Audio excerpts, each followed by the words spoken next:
Então, boa tarde para quem está aqui e para quem vai assistir depois, para você que está assistindo depois. Para falar um pouquinho de ética e legislação e tudo mais, a gente precisa falar primeiro do que ela é e dessa dimensão humana que nós temos. Por quê? Porque para falar de ética e de legislação, que são produtos humanos, eu preciso entender quem é este humano que produz essas coisas. Aliás, quem é este humano que produz tecnologia? O que nos faz diferentes de uma série de outros seres que estão por aí? Né? Então, hoje a gente fala um pouquinho dessa dimensão humana e a construção do indivíduo, ok? Esse material estará no Moodle. Para quem tem animais aqui, já eu tenho ideia de que eles têm, sim, uma capacidade de raciocínio, de inteligência. Eles têm. Né? Aqui na imagem nós temos uma orangotango, se eu não me engano, chamada Coco. E ela sabe falar língua de sinais. Ela usa a língua de sinais para se comunicar. Né? E ela é muito estudada e tal. Quer dizer, existe uma capacidade comunicativa inegável que os animais têm. Né? Quem tem aqui animaizinhos, cachorrinhos, pode jurar que, eu posso dizer, cachorrinhos sabem fazer caras e bocas, não é não, gente? Cadê o povo do pet aqui? Não é não? Aquela carinha de arrependido, aquela carinha de quero mais, não é? Tem o povo do pet aqui, que sabe disso, né? Sabe pedir, sabe convencer.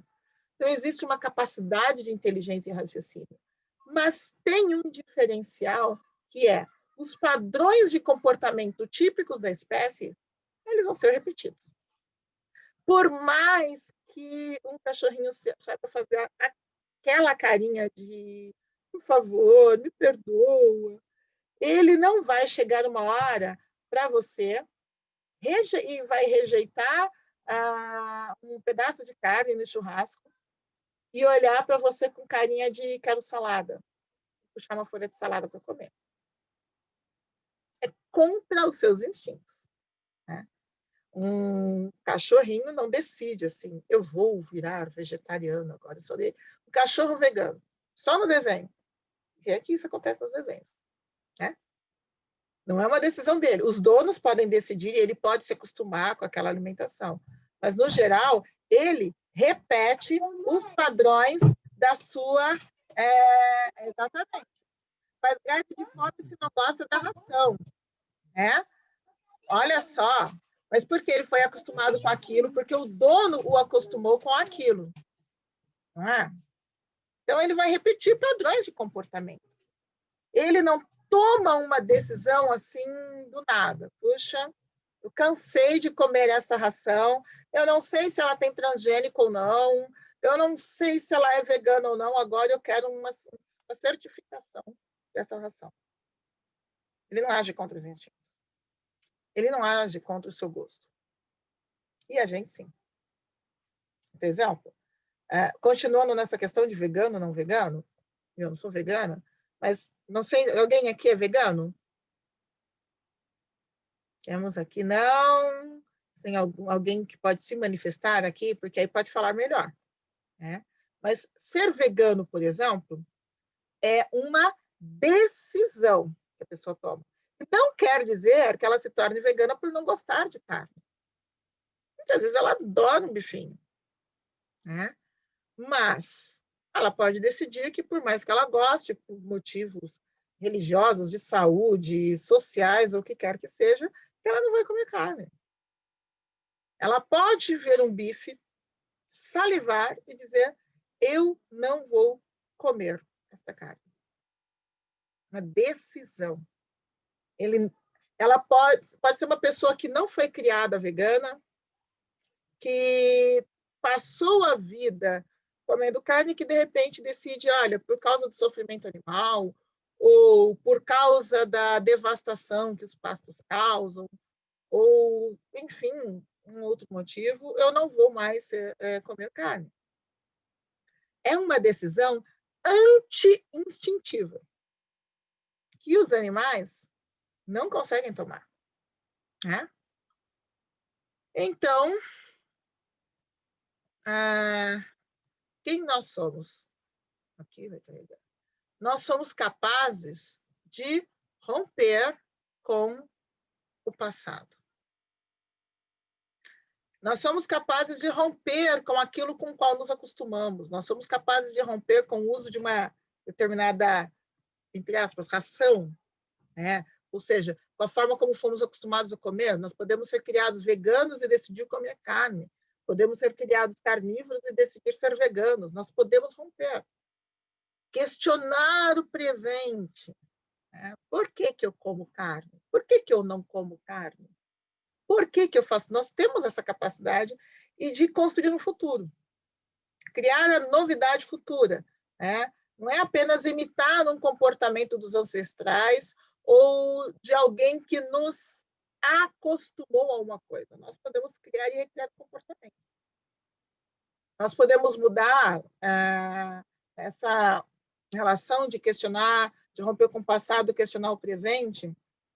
Nós podemos mudar de nacionalidade, aprender uma outra língua, mudar de religião, mudar a dieta, mudar o gênero. Essa plasticidade ligada à decisão é parte do humano. Nós decidimos de alguma forma ou não. Essa plasticidade, essa capacidade de mudança está ligada às nossas decisões. Pois então, isso por quê? Porque, apesar de sermos seres de natureza, e eu vou falar um pouquinho mais disso, né? Nós também somos seres que julgam. Nós somos seres de natureza, nós somos seres culturais e somos seres que julgam. Nós não somos determinados nem pela natureza e nem pela cultura. Nós estamos ali, olha, no meio, entre uma coisa e outra. Como seres de natureza, nós temos necessidades biológicas de comer, de nos hidratar, né? Alimentação, hidratação, de ter uma determinada temperatura. Então, a gente não pode, por exemplo, ser exposto a uma temperatura tão baixa que causa morte, ou tão alta que causa morte, porque vamos morrer se não tivermos com uma roupa adequada, um abrigo adequado. Nós temos necessidades que são fisiológicas, né? Mas a gente não é limitado por ela. As nossas necessidades de alimentação não nos fazem cair de cabeça e de cara no primeiro prato que aparece. A gente olha e fala, eu estou com fome, mas... não, eu não vou comer tal coisa porque é contra a minha religião, porque eu sou vegano, porque eu não gosto, ou porque eu não conheço. A fome não nos determina. Mas a falta de alimento, sim. A gente sabe, se eu não comer, eu vou morrer, eu vou viver de luz. Mas a fome não nos determina a comer uma determinada coisa. Nós podemos decidir o que vamos comer, e isso não é instintivo.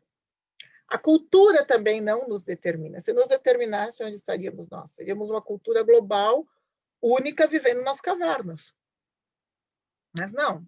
Nós temos uma língua, nós temos um povo, nós temos nossos costumes e legislações, mas isto também não nos determina. Tanto que cada lugar e cada tempo tem a sua própria cultura. Né? Então, hoje é 28 de outubro. 28 de outubro de 2020, Brasil, São José dos Campos. 28 de outubro de 2020, Kandahar, Afeganistão, é o mesmo tempo, mas culturas completamente distintas. Então, a cultura varia de lugar para lugar e de tempo para tempo também. Né? São José dos Campos, 28 de outubro de 2020, e São José dos Campos, 28 de outubro de 1920, são também bem diferentes em termos culturais. Cada uma dessas culturas traz aspectos que influenciam os nossos comportamentos, do que é aceitável e do que não é. Isso fica muito evidente quando a gente tem aquelas famosas conversas com os avós do tipo, no meu tempo era assim, no meu tempo era assado. Né? Por quê? Porque a cultura deles é uma e a nossa outra. Mudou? Mudou. Mas nada disso nos determina. Nós temos a capacidade de julgar, nós temos a capacidade de deliberar, de escolher e de criar o nosso futuro. Nós vivemos aqui no meio. Né? É aqui, ó. Entre a natureza e a cultura, entre o que a gente aprendeu, entre as nossas necessidades mais básicas, nós somos seres de decisão. Nós somos seres que pensam e que decidem. Né? Ok? Até aqui? Isso lembra um pouquinho essa definição grega que é bem antiga, mas que vocês já ouviram falar. Zoon logikon, animal racional. Já ouviram? Gente, subitamente parece que a gravação da aula deixou todo mundo quieto. Zoon logikon é animal racional. Animal racional é um termo que vocês conhecem, não é? Zoon logikon é o termo em grego. Aqui eu não escrevi, deixa eu ver se consigo escrever. A caneta não tá bom. Logicon.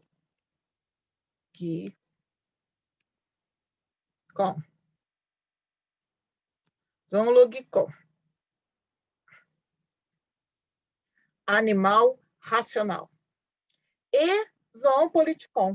Animal político. Tá? São os termos em grego para essa expressão. Tá? Zoon é forma de vida. É uma forma de existência. Tá? Então, o zoon é o cachorrinho, é o orangotango. Zoon é tudo que vive, tudo que respira, tudo que se move. Não que vive apenas, mas aquilo que se move. É o animal, que se move por si, é um zoon. Mas a diferença que Aristóteles localiza em relação ao ser humano é que ele é um zoon logikon e politikon.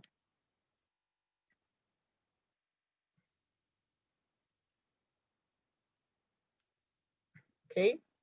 Zoon logikon, zoon politikon. E que essas duas coisas estão ligadas.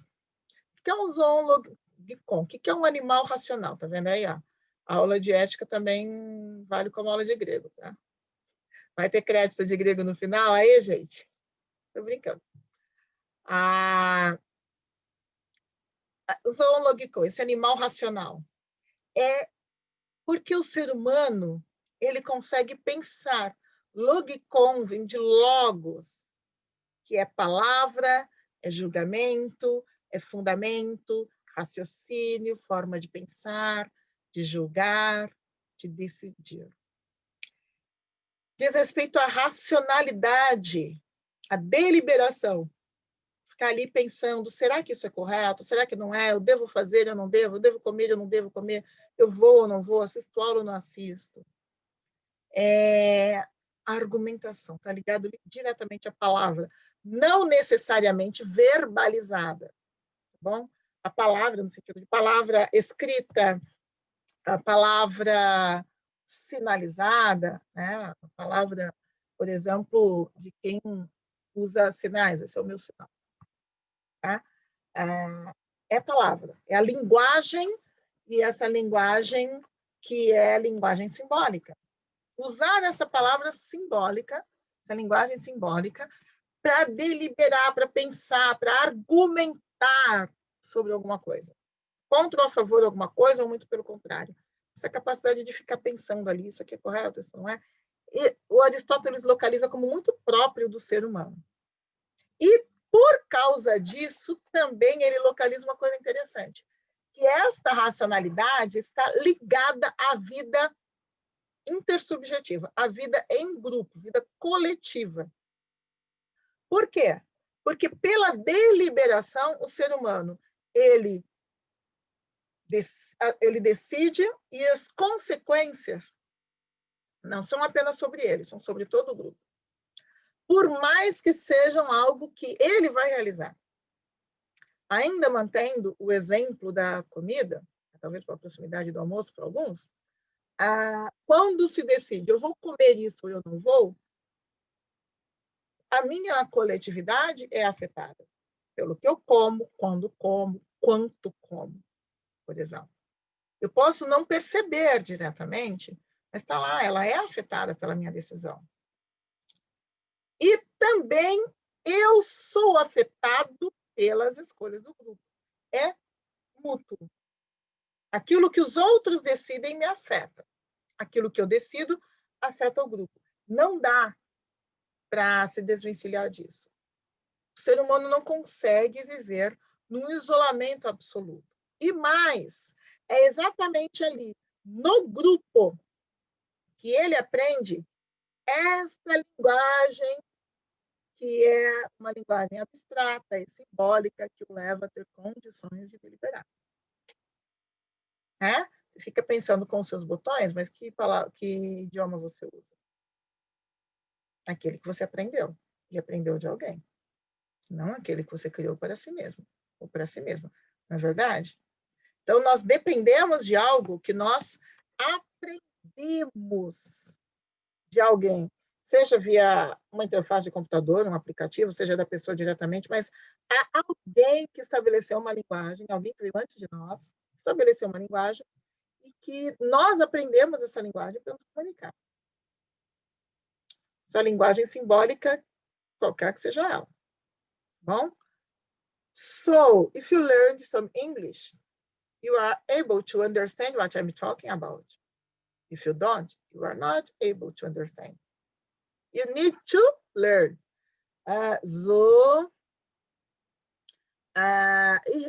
Ich studiert Deutsch 2,5 Jahre. Ich spreche Deutsch Sprache. E se você estudou uma dessas línguas ou já ouviu, você consegue reconhecer. Senão, eu estou simplesmente dizendo exatamente isso. Né? Você pode entender se você aprendeu de alguém. Toda língua é aprendida. Falei em alemão também que o que eu falo é porque eu estudei 2 anos e meio. É basicamente o seguinte: a linguagem, ela não é nata, não é uma coisa que está aqui assim, acordei um dia e, puf, sozinho, do nada, eu descobri. Português, que nós estamos usando, você também precisou aprender, você também não nasceu sabendo, por mais que tenha essa impressão. Todo uso da linguagem é decorrente de um aprendizado que se dá em sociedade. Tem que ter pelo menos uma pessoa que, direta ou indiretamente, cria e passa adiante. Ok? Então, assim é que nós vamos criando diversas situações diferentes, rompendo o passado, questionando o presente, criando esse futuro e recriando os nossos comportamentos e recriando os nossos próprios ambientes. Não nascemos num mundo sem gravidade, mas nós vamos recriando o nosso comportamento de tal forma, recriando os nossos locais de vida, que nós podemos criar um ambiente sem gravidade. Não é? Então, essa é um pouco do que a gente chama de síntese humana, entre natureza e cultura. Características herdadas, eu posso decidir mudar a cor do meu cabelo, né? Tipo, adivinhem, não sei se vocês acreditam, mas eu não nasci de cabelo azul. Sei que é difícil, né? Mas eu não nasci de cabelo azul, nem de boca verde. Isto é algo que eu decidi usar. Mas eu não decido, por exemplo, a minha compleição física, a cor da pele. Existem aquelas coisas que são herdadas e que são nossas. Eu não decido que eu vou sobreviver de luz, porque eu dependo da alimentação. Nós não nascemos prontos, nós nascemos, mas precisamos nos criar e recriar permanentemente como seres biológicos, são de natureza, e culturais, e levar em conta o que a natureza e o que a cultura me oferecem e o que eu decido ser. Ok? Até aqui? Então, a gente viu, portanto, que a racionalidade está ligada à escolha. Quanto à natureza, existe um determinismo. Essa questão da escolha e da racionalidade, que também está ligada a ser um zoon politikon, um animal político, Aristóteles vai falar, inclusive, que essa é a instância, não uma instância, mas a instância de realização do ser humano. Aqui ele fala. Dizer que a felicidade é o sumo bem, talvez pareça uma banalidade. E falta ainda explicar mais claramente o que ela seja. A explicação não oferecerá grande ajuda se pudéssemos não ofereceria, né, grande ajuda se pudéssemos determinar primeiro a função do homem. Pois, assim como para um flautista ou um pintor, considera-se que o bem e o bem feito residem na função, o mesmo ocorreria com o homem se ele tivesse uma função. E na continuidade ele diz, resta, pois, a vida ativa do elemento que tem um princípio racional. Resumindo aqui, ele está falando, ok, felicidade é o sumo bem, então que seja, mas a gente precisa pensar antes qual é a primeira função do homem, qual é o sumo bem do homem, do ser humano. Um flautista ou pintor está ligado à função. Qual é a função de um flautista? Tocar uma flauta. O pintor, pintar. E o ser humano, em geral, para o Aristóteles, é a vida que ele chama de ativa. E a vida ativa, essa vida ativa dele, é essa vida política, que não tem a ver com partidário. Tá? A vida partidária pode ser política ou apolítica. O que ele está falando aqui é de uma vida em comunidade. É isso. É aquela vida que é vivida, tá? Em meio ao grupo. É aquela vida que é impossível de ser vivida fora do grupo. E que mesmo que eu esteja lá na floresta ou isolado no meio do nada, eu me relaciono com artefatos humanos, eu me relaciono com a linguagem humana, utilizando recursos criados por outra pessoa além de mim. Né? Quem assistiu Gravidade, o filme? Alguém assistiu?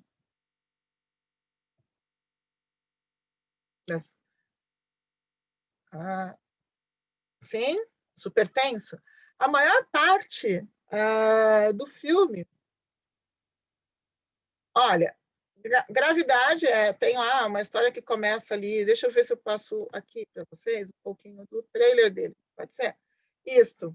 Eles estão ali numa missão de manutenção e acontece um acidente, e dá muita coisa errada mesmo. Isso aí, Lucas.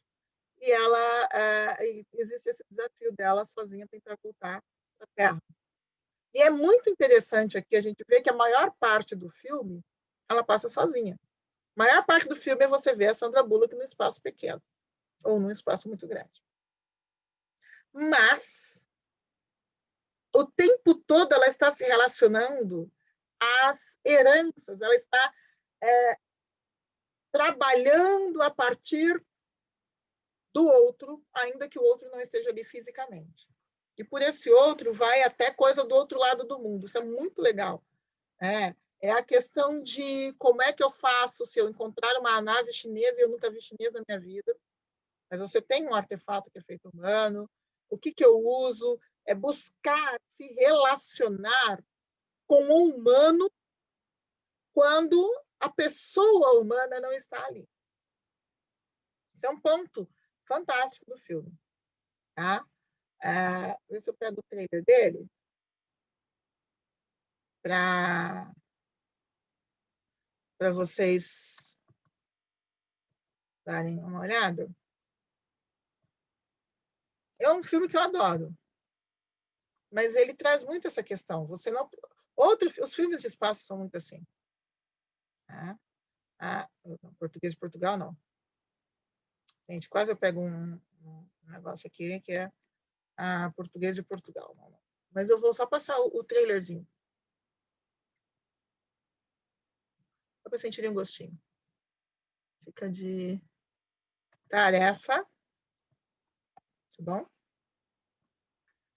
Fica de tarefa, dá uma olhada em gravidade.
Ok.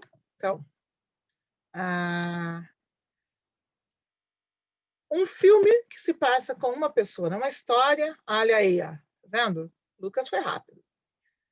Uma história de uma pessoa perdida no espaço. O quanto que há de vida em sociedade se uma pessoa está perdida no espaço? Tudo. Tudo. Tá? Essa é a coisa interessante de ver. Nós podemos estar longe das pessoas, mas nós não estamos longe do coletivo, no sentido de nós não nos fazemos sozinhos. Isso aparece aqui, isso aparece em Perdido em Marte também, né? The Martian. Então fica a dica aí de filme, tá bom? Continuando aqui, o Hans Jonas, ele vai falar dessa capacidade que é o quê? Nós criamos a nossa vida como vida humana. Nós não somos determinados pela natureza. Nós vivemos, nós criamos culturas diferentes, nós nos rebelamos contra a cultura, e é isso que faz com que a gente transcenda limitações naturais. Não seja apenas mais um ser procurando desesperadamente sobreviver. A Hannah Arendt, que vai falar sobre a vida ativa especificamente, ela diz, né? A ação e o discurso são os modos pelos quais os seres humanos se manifestam uns aos outros. Não como meros objetos físicos, mas enquanto homens, enquanto seres humanos. Nós não somos coisas, nós, pelo que fazemos e agimos, nós manifestamos nossas características mais individuais, para além daquelas que são as características da sociedade em que a gente está. Né? Então, e essa ação é para ela a única atividade que se exerce diretamente entre os homens, se é a mediação de coisas ou da matéria. É aquilo que vai além da mediação, é o olho no olho. E o que é importante para a gente pensar aqui, pois nessa fala dela, os homens e não o homem habitam o mundo. Como assim? Os homens e não o homem. Como assim? Quer dizer que não é uma pessoa só? Opa, aqui. Quando ela fala que os homens e não o homem habitam o mundo, ela está falando de pluralidade e identidade. Da diversidade de pessoas que habitam o mundo e que não podem ser homogeneizadas, que manifestam as suas individualidades e que não são condenadas a viver de acordo com uma cultura ou uma condição biológica, que podem escolher viver de outras formas, que podem fazer das suas ações e fazem um discurso. Lembra quando eu disse a linguagem não é apenas a falada? A linguagem simbólica diz respeito a tudo aquilo que fazemos com um significado. Desde a camiseta que vestimos até as palavras que falamos ou sinalizamos. Cada um de nós, por suas ações, discursa de alguma forma no mundo. E suscita diferentes reações. Porque nós não somos iguais em termos de todos falam a mesma coisa, todos pensam a mesma coisa. Nós somos seres de deliberação. Não é? Ao mesmo tempo, nós partilhamos de uma igualdade em termos de definição. Quando ela fala, os homens, essa pluralidade que está dada, mas não são indivíduos completamente diferentes. Eles partilham de uma definição de onde parte a pluralidade.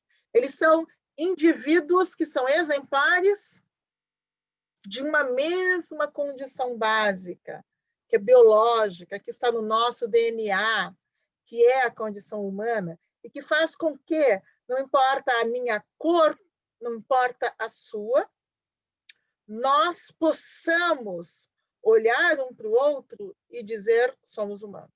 Nós possamos olhar para um mulá que vive lá do outro lado do mundo e reconhecê-lo como tão humano quanto eu, ou como um monge tibetano, ou como um guerreiro maori, e reconhecer que há uma condição comum a cada um de nós, que nos torna iguais em nossas peculiaridades, mas ainda iguais, partilhando uma mesma condição, e que tem implicações quando pensamos na ética, quando pensamos nesse outro que habita o mesmo espaço que eu, que é um outro diferente de mim, mas que é afetado e que é portador dos mesmos direitos que eu. Né? Então, basicamente, aqui em resumo, a questão de igualdade, por partilhar a mesma definição, e pluralidade, que são as diferenças individuais. Ok? Bom, isso é o essencial para a gente pensar um pouquinho das questões de condição humana e individualidade. Então, essa é a nossa... Esse é o nosso ponto de partida para trabalhar as nossas temáticas neste semestre, ok? Então, relembrar desta condição humana de pluralidade e individualidade que é dada pela racionalidade e capacidade de decisão.